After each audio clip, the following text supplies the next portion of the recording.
안녕하세요. 저 2교시 계속 시작하겠습니다. 이걸 다 끝낼 수 있을지 모르겠는데, 시간 안에 이제 2시 50분까지 하셔야 되기 때문에 좀 설명이 빠르거나 그렇더라도 예를 들어 주시기 바랍니다. 이제 분계장과 계기서, 분계장 얘기 있고 계시는데, 이게 분계장 같은, 이 서식은 이렇게 어디 법으로 나와 있는 서식이 아니고요.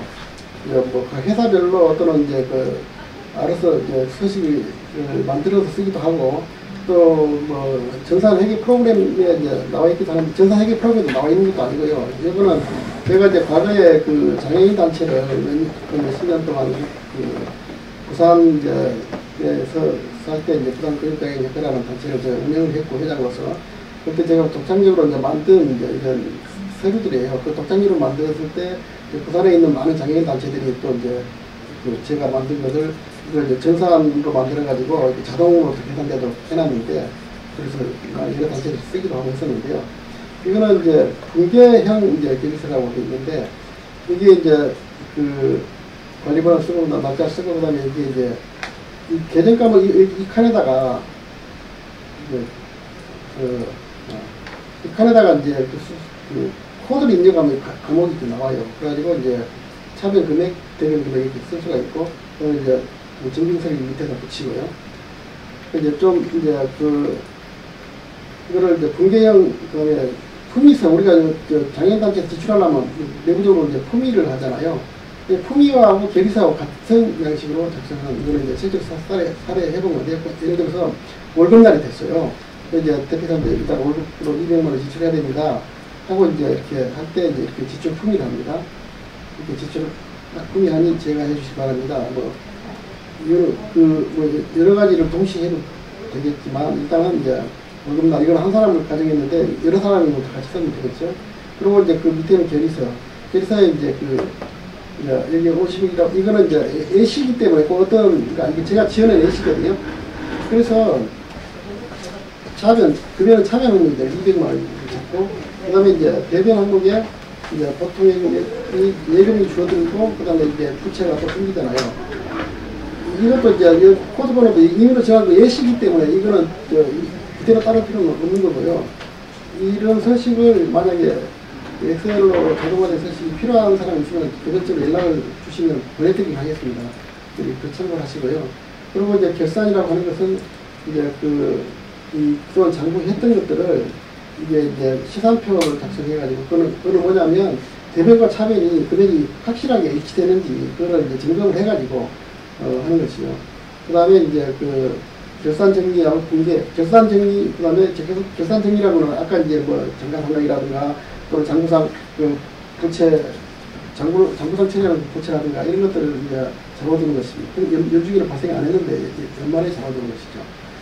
이거는 어떤 장애인 단체, 한 단체의 시산표를, 이건 예시입니다. 보면, 이제 자사 합계액이 나오는데, 이거는 왜 합계액이 나오냐면, 이제 지난 연도 말에 들어온 것이 있고, 금년 2월 된 게 있고, 금년 나간 거 있고. 그러니까 이거는 이제 자산이,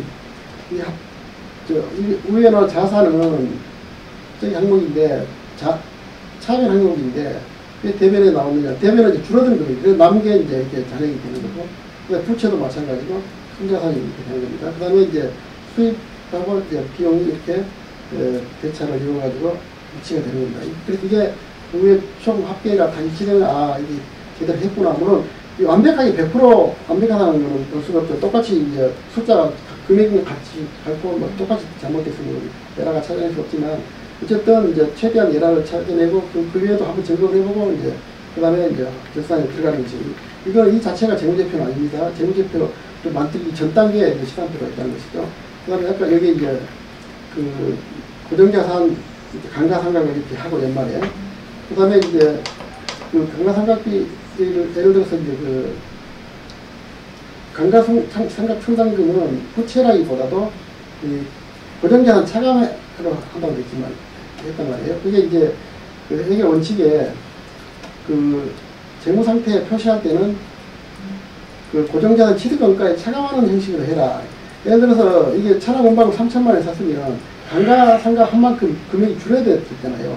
그럼 금년도에 이제 줄어들면 이게 1200만 원 빼면 이게 1800만 원이 돼야 되는데 1800만 원을 쓰지 않고 3000만 원 다 그대로 적어주고 밑에다 강간 충당금을 적어준다는 거예요.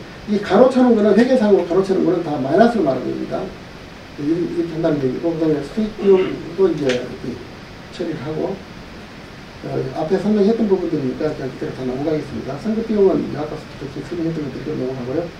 자, 그래서 이제 결산 보고서를 주면 안 되는데, 물론 이제 그 회사가 크고 뭐 그러면 결산 보고서가 복잡하게 되겠지만, 장애인단체라는 게 사실 빠르잖아요. 수익금이라는 게 보조금 받은 거하고 후원금 받은 거만 하기 때문에 그게 많지가 않아요. 또 부채가 복잡하지도 않고. 그 재무상태표가 이렇게 생겼습니다. 그러면 이제 그 현금하고 이게 적어주고, 이것도 이제 법적으로 이렇게 하라는 거 한 게 아니고 우선 이제 이해를 돕기 위해서 이렇게 먼저 이렇게 만들어준 겁니다. 법적인 사실을 나중에 또 보여드릴게요.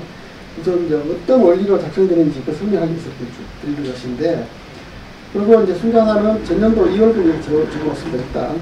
그리고 이제 운영 성과표는 총 수입하고, 총 지출을 잡아놓은데, 만약에 이제 그 총 지출이 적다, 수입이 많고 지출이 적으면 당연히 이제 기업 같은 경우는 이익이 생기는 거잖아요. 그런데 우리 같은 이제 민간 장애인 단체는 그 이익이 남았다고 그걸 누가 가져가거나 뭐 갈라먹을 수 있는 성질이 아니지 않습니까? 그래서 이거는 단기 비용이 총 2억 4천 들어가고 2,700만 원 정도가 남았다. 이거는 어디로 가냐? 이것이 이제 순자산으로 그대로 넘어가는 거예요. 내년도 넘어갈 순자산. 그래서 이 순자산이 이제 이게 작년에 우리 계산, 작년에 넘어올 때는 6,600이었지만 금년 1년 동안 이제 경영을 하고 남은 금액이 2,700만 원이 남아가지고 이 이제 순자산 증거 넘어온 겁니다. 이제 우리 기업 같은 경우는 너무 전체 복잡하지만 이거 다 설명할 수는 없고 일단 원리부터 알아야 되니까 그렇게 하는 것이다. 현재 그 공익법인 회계 기준에 재무제표는 이런 식으로 작성하도록 되어 있어요. 아까 이제 충당금도 이걸 총액주의라는 아까 총액주의라고 이렇게 말씀을 드렸다 싶은데 총액주의라는 게 총액을 적고 그다음에 마이너스 계정 밑에다 적어준다, 참고로 적어준다 이런 겁니다. 그리고 항상 재무제표는 이제 정기와 단기를 이제 비교해서 하도록 되어 있죠. 비교식. 그리고 이제 그 우리가 뭐 공익목적사인 경우에 세금 내는 것이 아니지만 이제 그 관리를 이제 국세청에서밖에 할 데가 없다 보니까 이제 결산을 할 때 공익목적사 이것도 다 적도록 되어 있다는 얘기입니다. 그다음에 이제 여기에 이제 기본 순자산과 그다음에 보통 순자산으로 이제 나누게 돼 있어요. 이건 좀 참고로 이제 왜냐하면 결산 보고를 하려면 이제 이 절차에 따라서 이제 결산을 해야 되기 때문에 물론 이제 결산 기준에도 보면 그 규모가 작은 단체는 약식으로 할 수는 있어요. 그 약식으로 하는 것도 나중에 기회가 되면 여러분들한테 강의하겠지만 일단은 원칙을 알아두시고 또 약식으로 하는 걸 알면 더 도움이 되겠죠. 그래서 이제 기본 순자산이라고 하는 것은 이제 그 처음에 이제 자본금과 비슷한 개념이기 때문에 그거는 이제 마음대로 함부로 이렇게 사용할 수 없는 것이 쉽게 말하면 사용하려면 우리 같은 이제 장애인 단체라든지 비영리법인은 이제 중국관청 허가를 받아야 이제 그 자산을 쓸 수 있는 그런 기본 순자산이라고 하고, 그다음 보통 순자산은 이제 그 잉여금이라는 얘기는 그 경영을 하고 이제 결산해 보니까 얼마가 남았더라. 이 그 수익보다도 비용이 더 적어가지고 이렇게 남은 것들 그런 게 이제 보통 순자산으로 돌아가는 것입니다. 그리고 이제 순자산 조정이라는 건 아주 그 고도의 이제 큰 단체 수십 천억 되는 단체 같은 거 이거는 이제 참고로 있다는 거 알아두고 운영 성과표가 좀 복잡한데요. 운영 성과표도 이제 개인 성과 보고서를 가지고 이런 중심으로 이렇게 보고서를 만들어야 됩니다. 물론 이제 그 회계 프로그램에서 이렇게까지 이제 다 만들어주는 것도 있긴 한데 회계 프로그램이라는 게 보고용이지 실제로 그때그때 실시간으로 볼 수 있는 것이 아니기 때문에 좀 답답할 겁니다. 그래서 일단 이걸 알고 봐야 된다는 얘기죠. 주석사항이라는 것은 이제 그 재무제표에 이제 좀 적은 계정 과목 금액만 봐가지고는 좀 부족하다 이런 경우에 예를 대비해서 이렇게 이제 부수적인 이제 설명을 적게 되어 있습니다. 주석, 주 1, 주 2, 주 3, 주 적는다는 얘기죠. 이런 내용을 한번 좀 읽어보시고 이제 듣기 바랍니다. 그다음 이제 공익법인은 이게 원래는 이제 2교시가 여기서부터 시작해야 되는데 조금 2교시 시간이 많이 지났고요. 그래서 이것도 좀 대충 설명할 수밖에 없는 그런 상황입니다. 그 공익법인 비영리 공익법인이라는 뭐냐? 공익법인이라는 것은 세법상 비영리 법인으로서 이런 종교, 장학, 자선, 예술 이런 여러 가지 어떤 특정 집단을 위한 것이 아니라 어떤 다수인을 공익 목적으로 다수인을 위한 목적 사업 그런 것을 공익법이라고 합니다. 그런데 여기서 말하는 이제 세법상 비영리법이라는 거죠. 그럼 민법상 비영리법이라고 뭐고 세법상 비영리법이는 뭐냐? 세법상 비영리법이라는 것은 이제 민법상 비영리법인은 당연히 포함되고, 그 다음에 이제 또 따로 무슨 법에 의해서 이제 설립된 그런 법인, 그 다음에 이제 세 번째 이게 세무상 법인을 보는 단체라는 게 있어요. 아직 그 사단법인은 안 났지만 이제 고유번호를 받기 위해서 이제 세무서 가서 세무서장이 일단 법인으로 봐줄게 하는 이제 그러면 이제 통장도 법인이 될 수 있고, 세법상으로는 이 절차만 밟아도 비영리 법인으로 봐준다는 얘기죠. 그래서 이제 여기에 기부하는 것, 여기에 출연하는 것도 이제 다 세금 면제해주고 한다는 얘기입니다. 세법상으로 그렇게 본다는 얘기죠. 그런데 이제 그 세법상의 공익법인에 대해서는 이제 상속세 및 징여세법에 중에 규정을 하고 있는데, 그 이유는 왜 그런 법인세법도 아니고 뭐 다른 것도 아니고 왜 상속세 및 징여세법이냐, 뭐 상속받는 것도 아닌데, 그거는 이제 아까도 얘기했지만 우리나라에는 누구한테든지 물건으로 돈이나 물건을 무상으로 받으면 누구에게나 징여세를 물어야 하죠.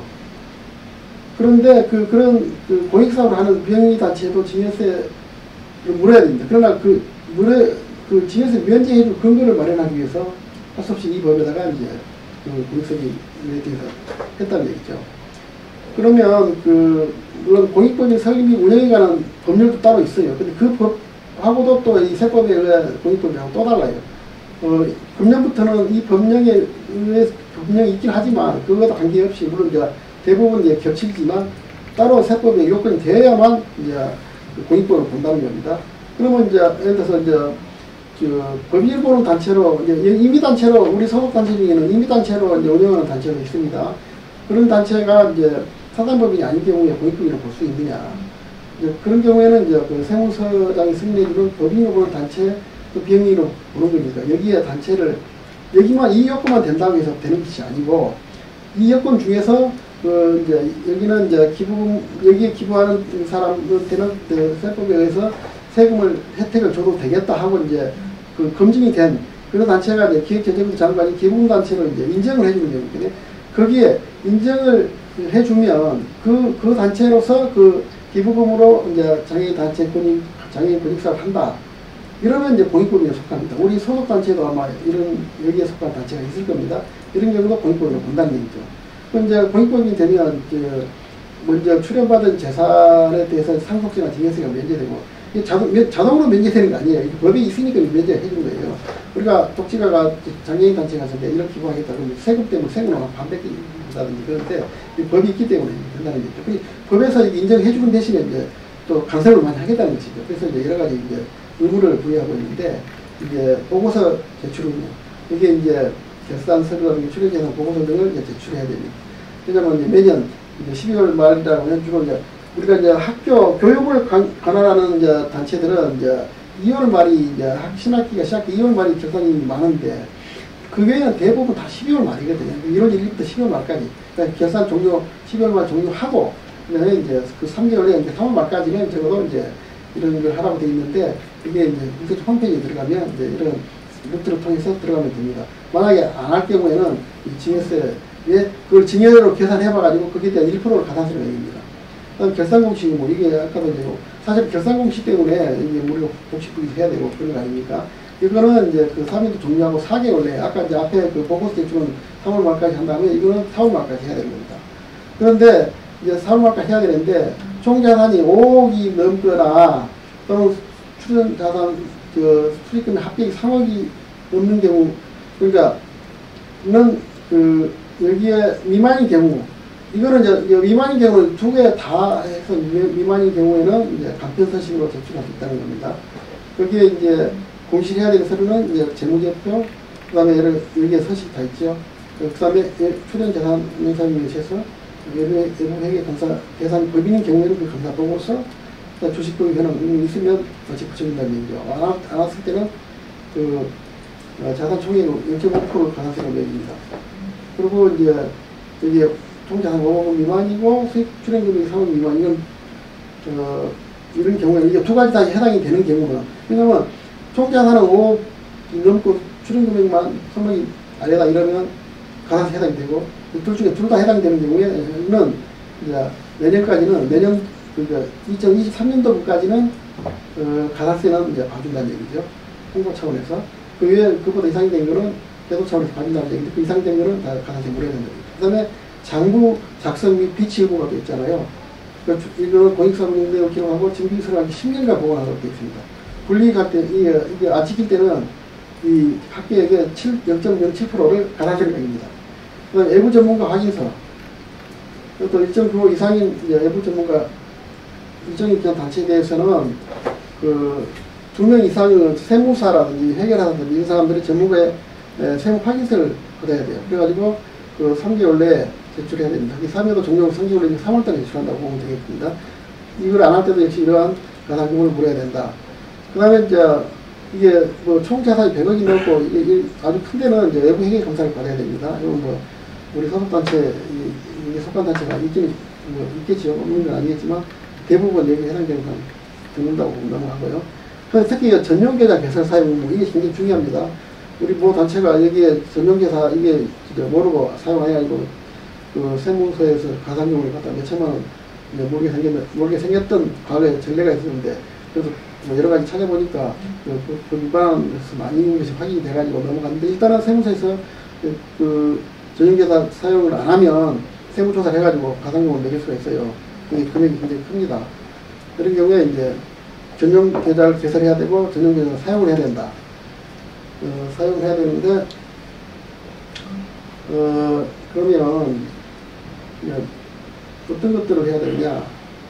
그 공익목적 사업에 필요한 지출이라든가 금융기관을 통해서 이제 결제하거나 결제받는 경우 이런 것들이 다 전용 계좌를 이용해야 되고요. 그 다음에 이제 인건비, 입차료 이것도 전용 계좌에 들어왔다가 전용 계좌에서 나와야 되고요. 그다음 100만 원 이상을 총화하여 이제 목적사업 관련 기부금 등을 지급하는 경우도 마찬가지예요. 다. 근데 이거는 뭐 꼭 금액을 줬지만은 그 모든 금액을 다 그 전용 계좌로 하는 것이 좋습니다. 그렇게 해야 실제로 투명하잖아요. 그 다음에 이제 그 공익법인 회계 기준을 적용해라. 그 회계감사를 받거나 이제 결산공시 의무가 있는 공익법인은 그 장부를 할 때는 그 공익법인 회계 기준을 적용하게 되어 있는데 의료법인, 학교법인은 제외됩니다. 그 다음에 이제 기부금 그 발급 대상 기관이 만약 있다면 요즘 이거는 뭐 다 하잖아요. 그 연말 되면 그 국세청 홈페이지에다가 이걸 다 명세를 작성해가지고 보고를 해야 되고요. 그 다음에 이제 그걸 5년간 보관을 해야 됩니다.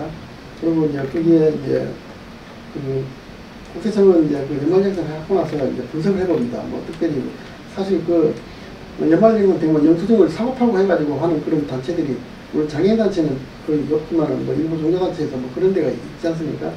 그런 걸 다 분석해보고 이게 좀 수상하다 싶으면 이제 그 세무서에서 그 발급한 거 내역 좀 보자 하고 요청을 해요. 좀 제출해야 됩니다. 그렇기 때문에 이제 그 발급 명세서를 3년도 종료일 소감 다른 6개월 내에 관할 세무서장에 제출해야 되고요. 그 다음에 이제 발급 명세서는 홈페이지에 나와 있으니까 여기에 이제 통해서 이제 제출할 수가 있습니다. 그 다음에 이제 이관시는 이런 이제 가산세 규정이 있고요. 그리고 이제 세금계산서 합계표 제출이 있는데, 그 세금계산서를 이제 발급받는 경우에는 이제 수익사업을 하지 않더라도, 우리가 이제 물건을 사고 할 때는 뭐 수익사업에 관계없이 세금계산서를 받잖아요. 전자세금계산서를 받게 되는데, 이런 경우에는 이제 매년 부가세 신고 기간 동안에, 왜냐면 1기분 부가세 신고 기간이 7월 1일부터 25일까지, 이 사이에 1기분 1월부터 6월까지 그 전자세금계산서나 세금계산서 받은 거, 또는 면세부는 계산서를 받잖아요. 그런 경우에 이제 이때 제출해야 되고, 그 다음에 그 하반기 거는 이제 다음 년도 1월 달에 제출해야 됩니다. 그다음에 이제 그 면세부는 이제 연간 합해가지고 2월 10일까지 당선해야 되고요. 과세부는 그러니까 생년서 학계표가 있고 계산 학계표가 있는데 그 계산 학계표는 다음 연도였다. 그리고 이제 매입처별 이런 경우 매입처별 받아놓고 생년 학계표를 제출 안 하면 또 가산세가 있습니다.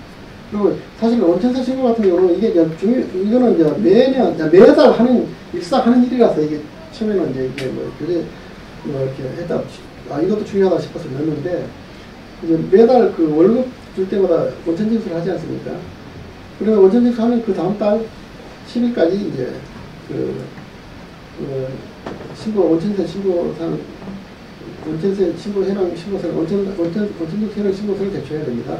그리고 월급뿐만 아니라 우리가 이제 장애단체 같은 경우에는 뭐 토론이라든지 무슨 이제 세미나 같은 그런 걸 많이 하지 않습니까? 그러면 이제 뭐 강사료라든지 아니면 출연 인사들 수당을 주잖아요. 거기에 보면 이제 뭐 8.8% 기타 소득세를 원천징수를 해가지고 이제 지급을 하는데 그 원천징수 할 때도 아까 이제 월급 줄 때 그 계산 방식을 했지만 거기서 세금 떼는 거는 이제 원천세 예수금으로 해가지고 이것도 이제 그 다음 달 10일까지 이제 내는데 이게 이제 이거는 이제 원천징수 현황 원천징수 상황 보고서 신고서에 보면 그 칸들이 있거든요. 근로소득세 적립칸이 있고 그 다음에 이제 기타 소득 적립칸이 있고 거기에 이제 해당이 되면 다 적어서 한 번에 해야 된다. 같이 내야 된다. 이렇게 얘기해 주시고요. 그 다음에 이제 거기에 이제 이런 세무 납세 협력 의무도 있지만 그 다음에 실제로 이제 운영하면서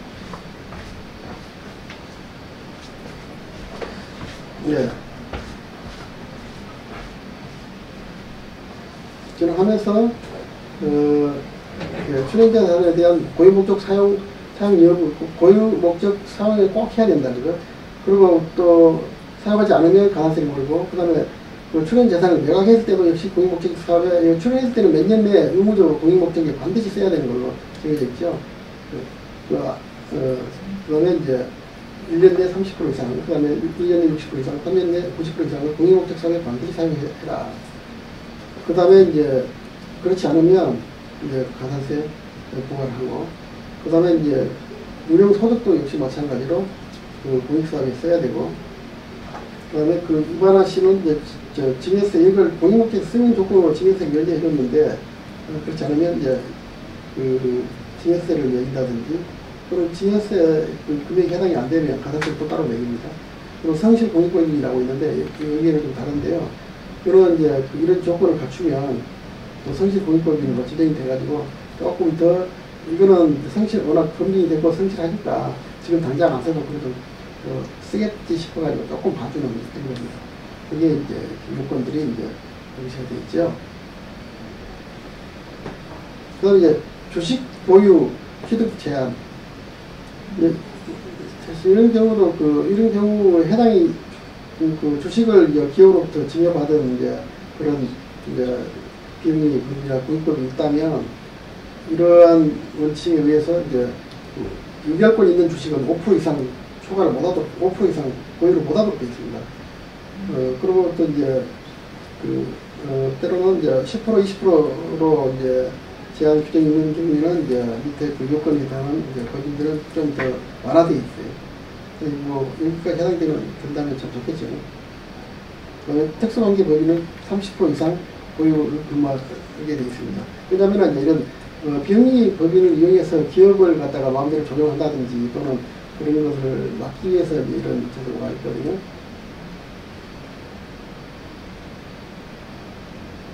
이거는 마지막 3번은 또 해당되는 단체가 들어있겠네요.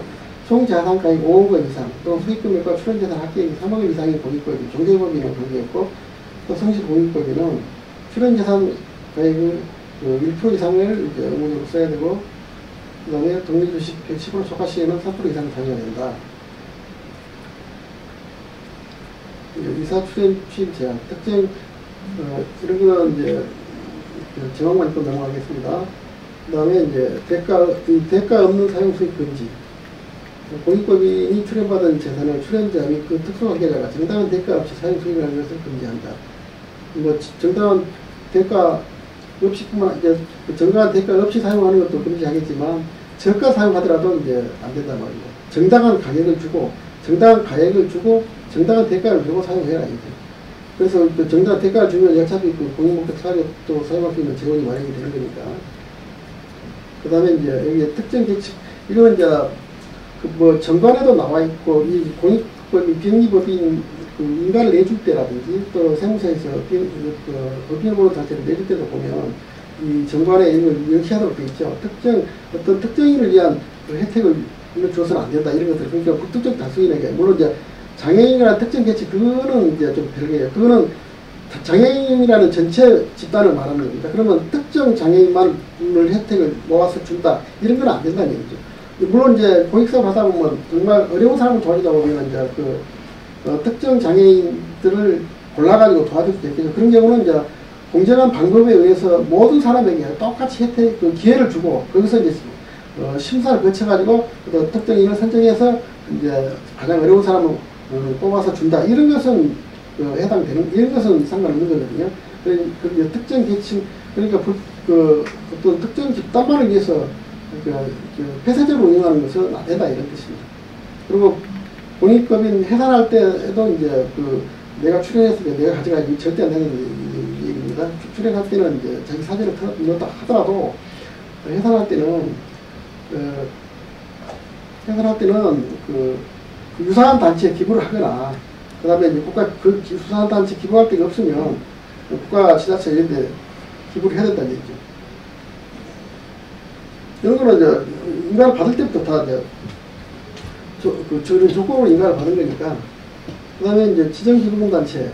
이것도 이제 지정기부금단체는 이제, 그러니까 사실은 어떻게 보면 지정기부금단체가 인정됨으로써 기부금을 받아가지고 이제 공익사업을 할 수가 있지 않습니까? 물론 국가법에도 있긴 하지만, 지정기부금단체라는 것은 이제 민법상 비영리법이라든지 또는 행정안전부에서 하는 세법상, 그러니까 예를 들어서 법인으로 보는 단체 말고, 행정안전부에서 비영리단체, 비영리민간단체 지역법에 의한 비영리단체거든. 그 등록된 법인도, 여기에 이제 그런 공공기관 중에서 국세청장이 따로 추천을 해가지고 기획재정부 장관이 기부단체를 지정하는 단체, 거기 지정을 받아야 사단법인이 됐다고 해서 다 지정 기부를 받을 수 있는 건 절대 아니거든요. 어떤 장애인단체라는 사단법인이 됐다는 이유로 지정 기부를 받을 수 있는 걸로 아는데 그건 절대 아니라는 얘기죠. 이런 절차에 의해서 공익단체 지정을 받아야 된다는 얘기입니다. 그 지정 절차는 이제 비영리법인들은 이제 지정 추천 급의 서류와 함께 이제 지정 요건을 갖추어가지고 이제 공세청 본청에다만 내야 되는 말은 아니고 이제 공세청이나 세무서에 이제 요즘은 분기별로 이제 신청을 할 수가 있어요. 분기 마지막 달 전전달 10일까지 접수를 해야 됩니다. 그리고 이제 공세청은 이제 그걸 충분 여부를 검토해가지고 지정 여부를 이제 심사해서 고지해 줍니다. 고지 서류는 이제 공익법인 등 추천 신청서 보통 서식에 의해서 하고 그다음에 이제 법인 등기 등본 정관 또 이렇게 결산서 최근 몇 년 정도 있는데 그런 것들을 이제 갖추어가지고 이제 신청을 합니다. 의무사항은 이제 앞에서 했던 수혜자를 특정인으로 지정을 해서 할 수는 없다. 공정한 절차 없이 진행해서는 안 된다는 얘기죠. 그리고 그 다음에 홈페이지가 개설되어 있고, 그거를 누구든지 국민들이 다 이렇게 볼 수 있도록 공개된 장소에 공개된 사이트에 공개하도록 되어 있습니다. 그 다음에 이제 또 요건이 안 되면 취소한다. 그리고 이제 세무 일정에 이제 세무령은 12월 말을 결산이라고 한다고 가정하고 이제 해놨는데, 여기에는 이제 매월 해야 되는 이제 원천징수 인상 보고서는 원천징수 인상 신고는 밑에 따로 설명을 해놨는데, 여기서 일반사항 외에도 이제 직원들에게 월급 준다든지 원천징수 대상 지급이 있을 때는 지급해가지고 신고를 해야 된다는 얘기. 또 그다음에 연말정산 할 때는 앞에 이제 세금 신고만 하는 게 아니고 지금 명세서라는 게 있어요. 중도표를 다 적어가지고 얼마 줬다 이런 걸 국세청에 제출해, 국세청은 그 자료를 토대로 해서 과세자를 축적을 하고, 또 소득을 받은 사람은 이제 소득 신고할 때 이제 환급을 받을 수도 있고, 또 금액이 많은 사람은 더 세금을 덜 낼 수도 있고. 그래서 한 10분 정도 노무관리에 대해서 설명을 드리겠습니다. 노무관리, 그건 이제 노무관리라는 게 이제 가장 기본이 되는 이제 법이 이제 근로기준법이지 않습니까? 근로기준법에 이제 노무관리 근로계약을 체결하다, 노무관리 가장 기본은 이제 근로계약이죠. 직원들을 채용함으로써 이제 시작되는 거니까 그 형식은 이제 뭐 서식은 따로 안 적혀져 있지만 어떠한 거는 꼭 적어야 된다 이렇게 돼 있고요. 지금은 또 이제 근로기준법상 근로자가 요구하지 않더라도 아무튼 일부적으로 계약서를 작성해가지고 환불을 근로자한테 주도록 하고 있습니다. 그래서 그게 뭐뭐 적어야 되냐? 임금, 소정 근로시간, 그 다음에 휴일, 그 다음에 연차, 그 다음에 그런 것들을 적고, 그 다음에 근로조건들, 이런 것들을 이제 적도록 되어 있습니다. 이런 이제 적도록 되어 있습니다. 그 다음에 이제 의무상 재부조에 관한 사항도 적게 되어 있고, 그 다음에 직장 내 괴롭힘 예방, 발생시 조치상, 표창 제재에 관한 사항, 이런 것들은 이제 물론 근로계약서에 명시도 하지만 취업규칙에도 이제 적어놓게 되어 있습니다. 근데 표준근로계약서라는 게 있어요. 우리가 이제 그럼 근로계약서 어떤 걸 할 것이냐? 법정 양식이 따로 없다 그랬잖아요. 근데 이제 이게 좀 편의비해서 그런지 고용노동부 홈페이지에 이제 표준근로계약서 양식을 제공하고 있습니다. 근데 그거는 법적 구성력은 없어요. 꼭 이서식을 사용할 필요는 없습니다. 그 이서식에 정하는 사항을 빠짐없이 명시해가지고 더 편리한 방법으로 사용해도 됩니다. 근데 이렇게 돼 있어요. 물론 이제 써본 사람도 있을 겁니다. 근데 여기다가 이제 실제로 빈칸에다 집어넣어야 되는데 상당히 쓰기가 좀 만만치 않아요. 좀 이렇게 뭐 그냥 필기 연필로 쓰는 것 같은 게 쉬운데, 그리고 이제 수당도 뭐 무슨 수당, 일반 수당 이렇게 다 하게 돼 있잖아요. 그리고 이제 여기에 이제 해야 되는데, 그래서 제가 좀 더 편리하게 근로계약서를 만들어 봤어요. 이렇게 써도 상관없습니다. 지금 거꾸로 정한 사항 다 들어갔으니까. 성명, 고용주 대표자, 소재지, 이건 바로 막 이렇게 오더를 칠 수 있도록 이렇게 아주 쓰기 편리하도록 만들어 놓습니다. 쳐놓기만 하고.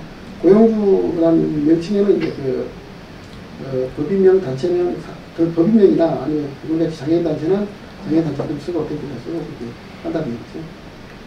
그거는 아래와 같이 근로계약 체결한다. 그거는 근로계약기간. 표준근로계약 서식에는 1호까지가 나와 있는데, 뭐, 표준시간이 정해진 거, 기한이 안 정해진 거, 그거 비슷해요. 근데, 계약기간이 안 정해지면, 뭐, 언제부터라고만 하면 되는 거고.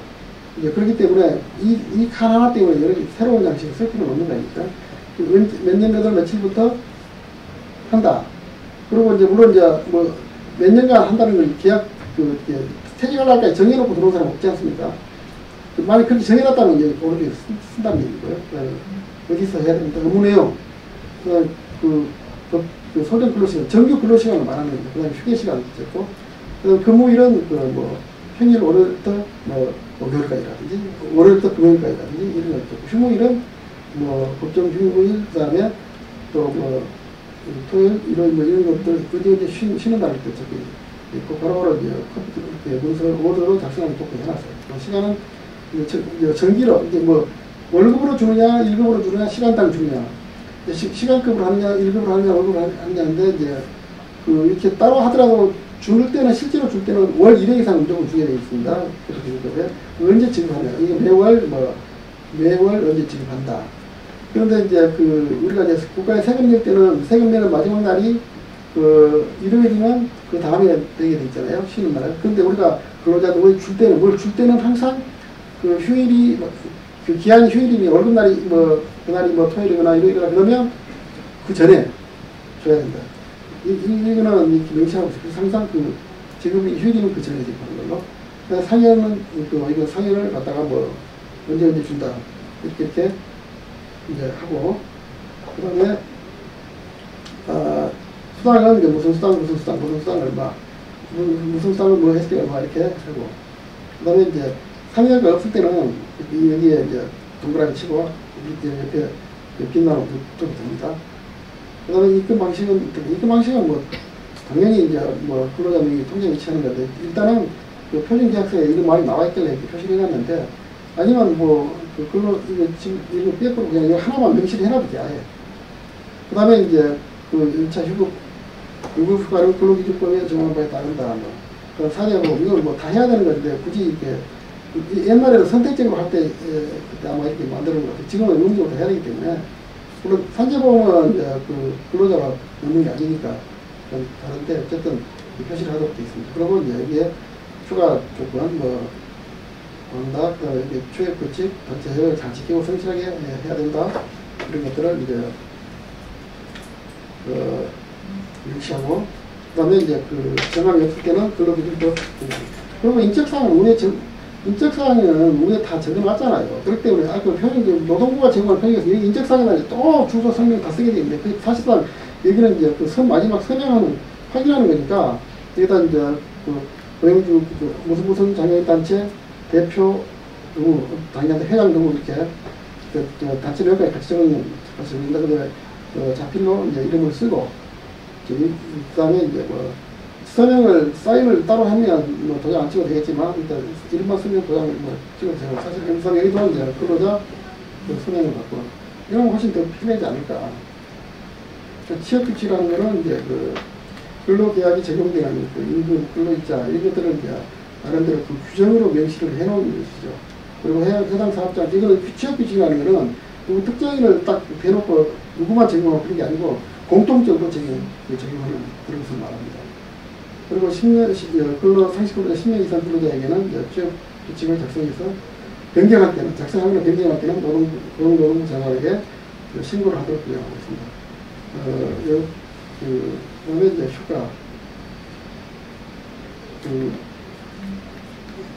아마 이런 것도 여러분들께서 이제 읽어보시면 다 이해가 될 수 있는 사항들, 아까 이제 회계처럼 복식되기 회계가 상당히 좀 설명을 하지 않고 이해가 안 되는 것들을 설명했는데, 그리고 이제 원래 이런 걸 다 하도 뭐 많이 알려진 상황이니까요. 주 40시간, 일 1시간을 초과하려면 또 연장을 할 수는 있는데, 이걸 합 당사자하고 합의에 의해서 추가를 할 수 있는데, 그것도 제한 시간 있죠. 그 한도 내에서 해야 된다는 얘기입니다. 그리고 또 이제 직원이 많은 년 노동자라든가 근로자 대표하고 또 성명 합의를 통해서 적용할 수 있는 것이 있으면 그걸 한다. 휴게 4시간 이상인 경우는 30분 이상, 8시간 이상인 경우는 1시간 이상 휴게 시간을 줘야 된다.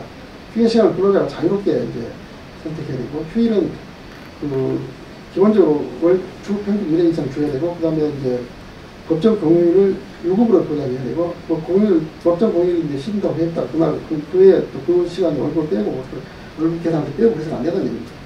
그리고 또 이제, 대체 휴무 있잖아요. 쉬는 날 일하고, 그거는 이제 합의를 해가지고 한다. 이번 주 일요일 일하고 그 대신 다음에 쉬게 해줄게. 마음대로 안 된다. 합의를 해야 됩니다. 그 다음에 이제, 조건들이 있습니다.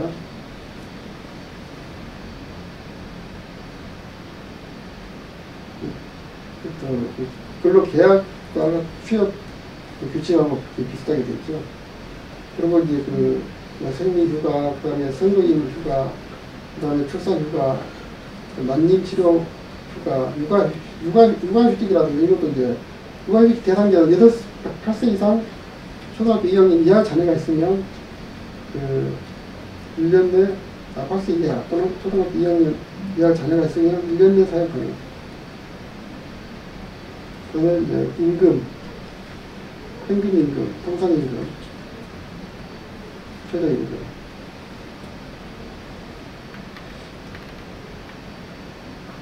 그 다음에 임금은 매월 정해진 날짜에, 물론 상여금이라든가 좀 다르게 매년 정해진 일자에 지급해야 된다.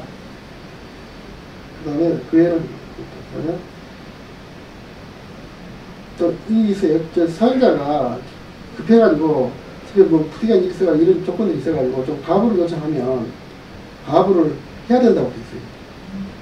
그 다음에 이제 사용자 책임으로 이제 휴업하고 이제 사용자 책임으로 이제 사무실 못 돌릴 때는 70% 이상 그래도 줘야 된다고 했고요.